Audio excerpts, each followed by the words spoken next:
Hello and welcome to the Toffee Blues, your source for all things Everton, and welcome to the Everton versus Crystal Palace match preview. And there goes the first piece of equipment. We're in shambles already. Yep. So Everton versus Crystal Palace at Goodison Park. Last home game since Man United. We've had back-to-back away games now, I believe. Yeah, I think I'm right. And I think going to back to Goodison is something we need. 3 losses on the bounce. So I think now we really need to be coming into this Palace game with big expectations, a win necessary to put us back up the table and hopefully in a better position than what we are in now around teams like Leeds, Aston Villa, teams who have lost recently, teams whose managers wouldn't been gone. And to be honest with you, it wouldn't surprise me if Jesse Marsh is one to be gone soon. Let's just look at the chat. We've got the regulars here. Erwin, we've got Gang One. I hope you're okay. I'm fine, thank you, Gang One. Thank you for asking. I hope you're well too. But yeah, I can't imagine this live stream is going to be like particularly long. Speaking of that, my laptop is about to die, so let's plug that in before we lose the live stream halfway through. But yeah, I think what we'll do is we'll have a little look at Palace recently. We'll do the screen sharing stuff. I think that's probably the easiest way to get my point across without fancy editing since we are live. But yeah, George, Gang One puts, there we go. Need to win, but Palace are playing well. Palace are playing well, but I think Palace are a beatable team, especially at Goodison. We've shown it last season that Palace are a team we can beat. And if I get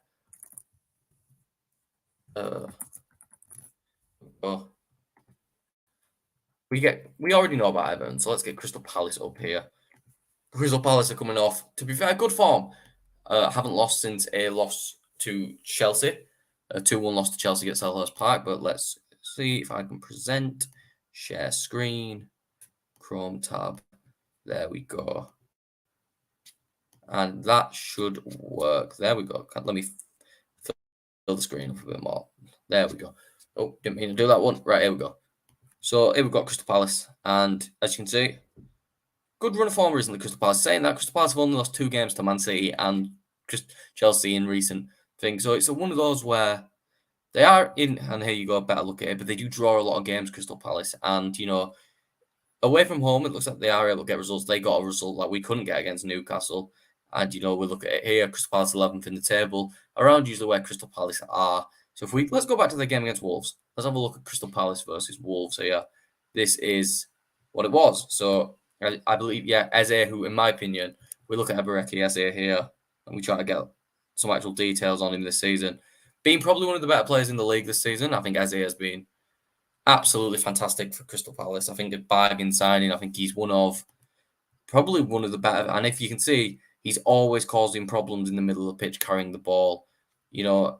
I don't really think he has many weaknesses, like defending and tackling. I don't know why they're a separate stat on SofaScore, to be completely honest with you, but they are. And I think it's one of those where we look at this and go, we really need to stop a play like this because, as you see, Eze Mr. Consistent for Chelsea recently. One average game against Newcastle, but ever since then, fantastic against Leeds, Chelsea, all these teams. He's putting in a constant shift, and you know what? He's one of those players that's probably in an outside shot of the England squad if injuries come in and if certain players can't play. Then it's one of those where now we're looking at a player like Eze who can cause real problems. If we go back, the other player that was mentioned is, arguably one of the best football players. Arguably has the case for being one of the best football players outside the top 6 is Wilfred Zaha, a player that we say all the time, probably multiple times where he could have signed for Everton, never did, and unfortunately that's probably one of the big mistakes we did make is not capitalising on someone like Zaha. But Wilfred Zaha is fantastic. Like I said, if we can go back to his performance against he got a goal, and there you go. You can see it all here. He's touching the ball a lot. 76 touches for a winger, cutting inside. He's the main playmaker, along with Eberechi Eze. I believe they share the roles. But then they've also got talented players like Elise, as you can see, Gay, Anderson. They've got some really good players, Crystal Palace, and then cause real problems. And they've shown in past fixtures against us that they can cause real problems. So I don't know. We look at it and go, well, what are we going to do against a team like them? And if we now with Palace, they're a team where you can catch them, and I believe Palace have got a team where you can catch them on the break and you can score goals against them, and that is how they concede a lot of their goals. But I think it is. I think that's it. Check Decore for them is injured as well. Get that up in the chat from Owen here. Thankfully, Decore is injured. Yeah, Check Decore, a fantastic player, but I think the problem with Everton is, Gang One put it here earlier in the chat, is it's just hard to see us scoring right now with the form we're in. And are we really going to go for the game how we should in this situation? You look at it and go, possibly not. So if we quickly do this, present, and we go back to the, and we go to this, it's got us in. I can't allow that. Get us in the nice blue. I don't know how we're going to line up against Palace, to be completely honest with you. If I zoom us out a little bit so we can get a full look, there we go. I don't know how we're going to line up against them. I'd probably say we go into the 4-3-3. So if we have a look, there we are. Got the 4-3-3. And, I want to know what people in the chat are thinking. How do we line up here? Because we've got a few of the obvious ones. And I believe Parsons back next week. So it will be Seamus Coleman this week. But I can see, the no doubters, your Iwobi's, your Onanas. I don't know if just a Gale play. I think just Gale wasn't bad. I think he get against Thingy, he got some really good tackles in. And to be fair, against Newcastle, the one thing I'll give Gay is he was the one player who felt like they were consistently winning the ball back. Onana was still good. There were still players in the team who were good. But MJ puts here 3-0 Everton, mark my words. I do. You think the same team, Owen? I think.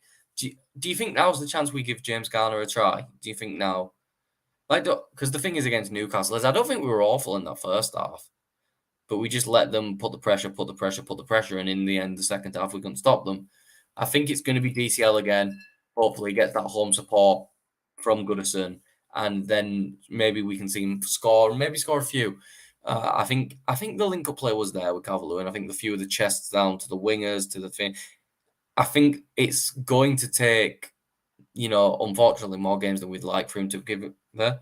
I would give him a go, but I think it'll be the same team. I would have Holgate right back.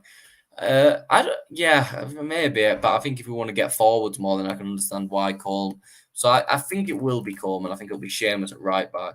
I think it'll be Miko at left back, and then it'll be Cody Tarkowski at centre back. I think that's locked in. Tarkowski, fantastic against Newcastle. Barely set a foot wrong all game.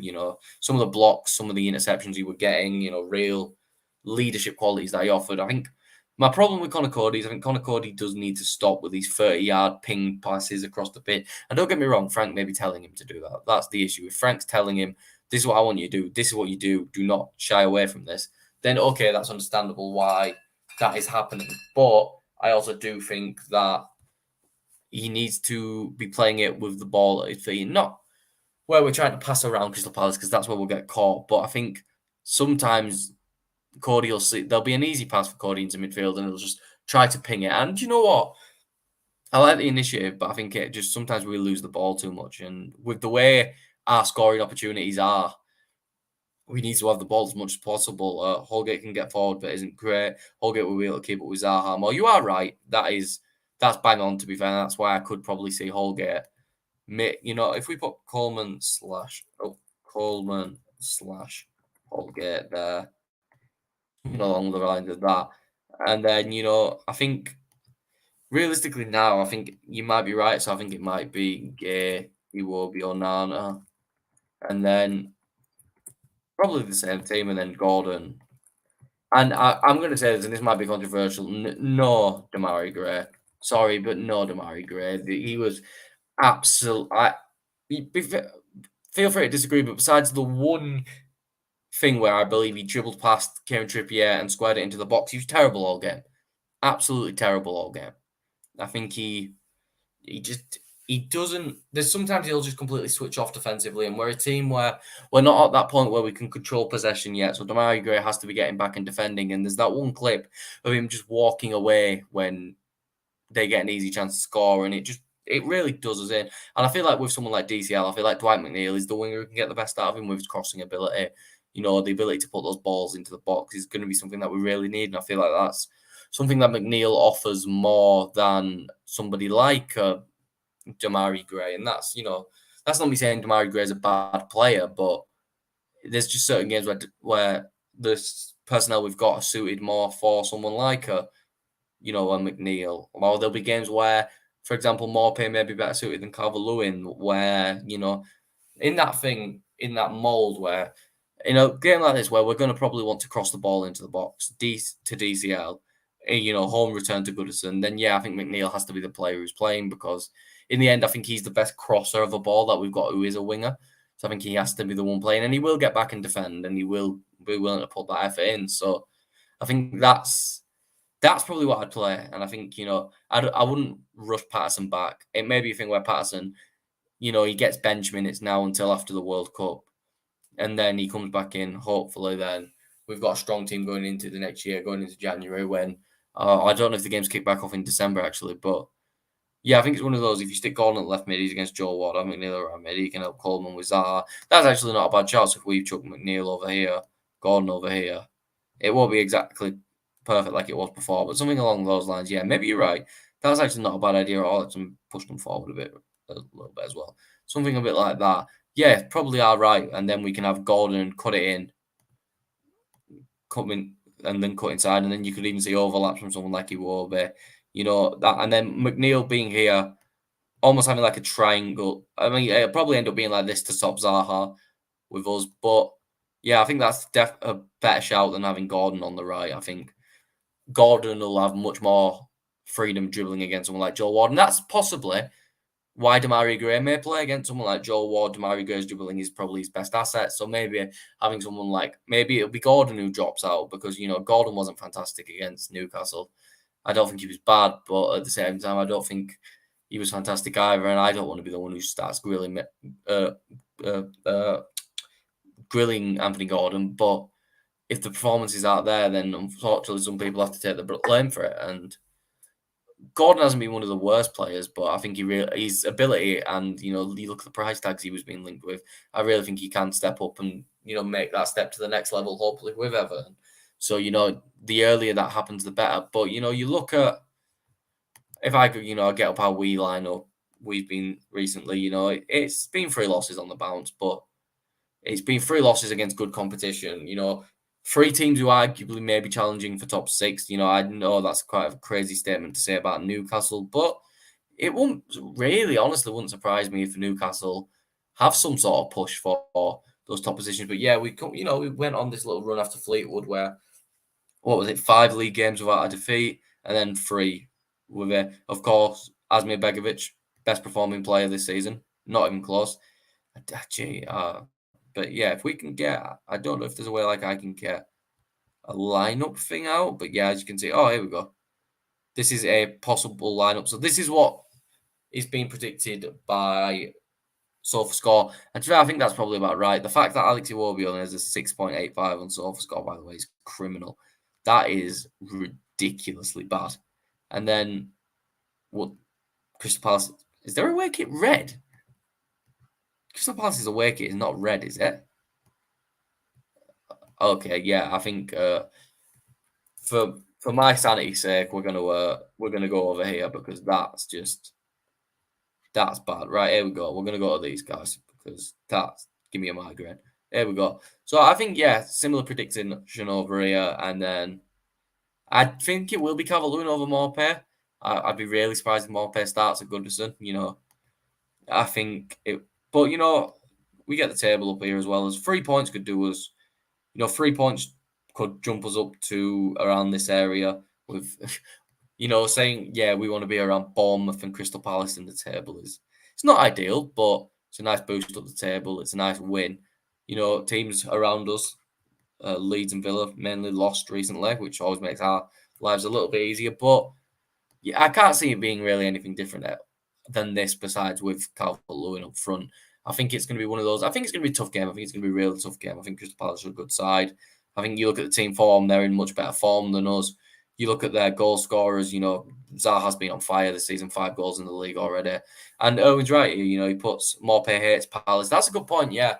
The Brighton link, he always has proven he can step his game up against a team like Palace. But Owen puts it here. I think he put like a 3 before. 3 points massive for us this weekend. I think we have to be winning realistically. I think it's one of those where we can't really be going into this with a loser's mindset. I think we have to win, and I'm trying to put it into things, but I think we really do have to win. And I think we look at some stuff here, ranked 17th in goals per match. We haven't scored in the last two. Then you look at Crystal Palace. Crystal Palace aren't exactly amazing, and they're saying John Philip Mateta has the most shots on target. Mateta might not even play. Saying that Mateta performs really well against Everton always seems to, and so it wouldn't surprise me if he does play. But I'm looking at that Crystal Palace team, and I think that front three can cause our defence real problems. But our defence is much improved. Cody, Tarkowski, Miko, they've been great this season defensively, and I think Pickford's performances in goal have been great as well. So it's one of those where we just have to capitalise on our opportunities. We have to take our opportunities when they're given to us, or else I think they'll really make us pay, to be honest with you. I think it's hard. I think there's, going into this, I'm trying not to waffle on too much. I'm not trying to speak too much in a sense where, I'm trying to keep this a thing where I don't want it to be if someone watches this after the live stream, it's too hard to watch because I'm waffling on. But I want to know what people in the chat think. I want to give some score predictions, players you think are going to stand out in the game, Do you think we are going to take the 3 points in this game? What are your opinions? Because I believe after this, I think it's quite a winnable stretch. I believe it might be Nottingham Forest. So can I get our fixtures up? Do I have to go press on? Yeah, I do. So, our fixtures coming up after this are... no, I thought Bournemouth is the team I was thinking of, not Nottingham Forest. We've played Forest already. Winnable game here. Fulham are on fine form. Look at what they did to Villa at Craven Cottage. They absolutely annihilated them.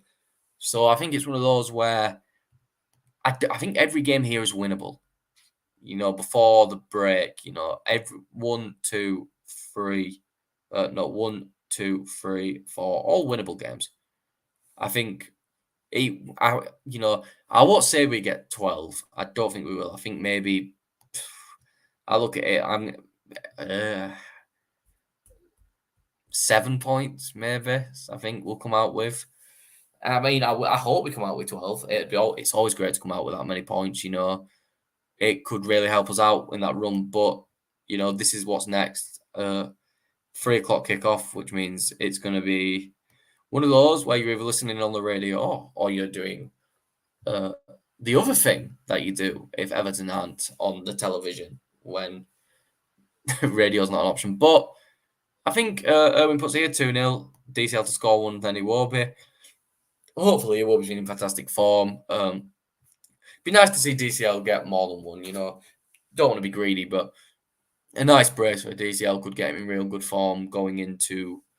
And he's not going to go to the World Cup. He's got absolutely zero chance of going to the World Cup, in my opinion, unless he turns into Erling Haaland for the next 4 games. But I think you look at it and you go, players like Cody and Tarkowski really need to show something in the next few games, because realistically, I think Connor Cody goes to the World Cup, and I think there's still a place for someone like a Tarkowski. I think he's been fantastic. I think with the injuries that seem to be dropping the defenders like flies as well, I don't think it'd actually be too much of a shock if Tarkowski went the form he's been on. But I think it's one of those where going into it, it's one of those where we have to win, in my opinion. I know it's early to be saying that, but it's a huge 3 points for Frank, huge 3 points for the lads going into the game.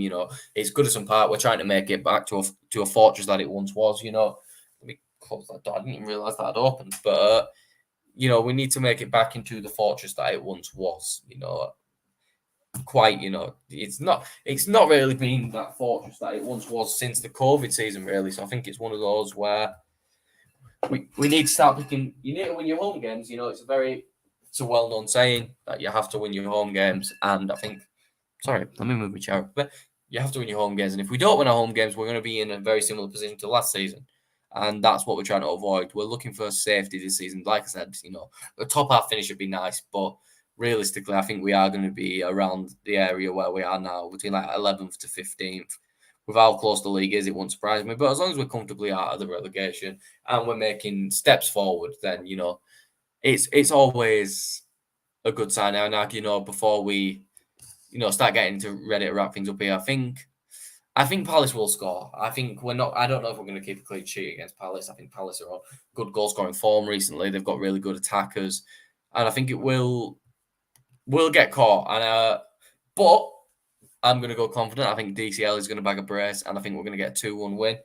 And I think it's going to be that real standout performance, hopefully, from Calvert-Lewin that he needs to prove that he's still at that level he was a few years ago. He scored, I think it was 16 or 17 league goals and was one of the top goal scorers in the Premier League. I think he really needs a game to prove he's still at that level, to prove to the fans that he's still, a top striker and a striker I believe in. So, and Owen puts here, so long as we show progress, which we are, we're showing a lot of progress under Frank, but it'd be nice to win games too. And I think a win here, putting us on similar footing with Palace, really helps us. I think it puts us 4 points clear of the relegation zone.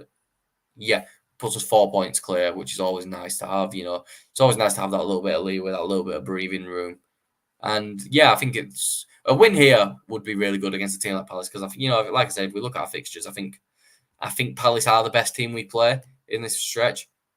Yeah, I think right now Palace are the best team we play. I know Fulham are looking good, but I think it's one of those where Fulham can be an inconsistent side. I think if we're going for consistency, and with the drop off Leicester have had recently, I think Crystal Palace are probably form wise, everything else taken into account, where the best team we're going to play so far. So I think we should be going into this game with the intentions of winning, and with the mindset that we can beat teams like this. So I mean, that's all I've got to say, to be honest with you. If the chat wants to, we want to read a few more chats before I head off, try to get us around to closer to that half an hour mark than we are right now. But yeah, if there's anything anyone wants to put in the chat about the game, any questions about the games after that, fire away before we end things off here. But I think we need I mentioned it earlier, we need a big standout performance from Gordon. I think Gordon, he needs that performance, for his own confidence, and not for like the fans' confidence, so they don't give up on him or anything like that. I think it's one of those where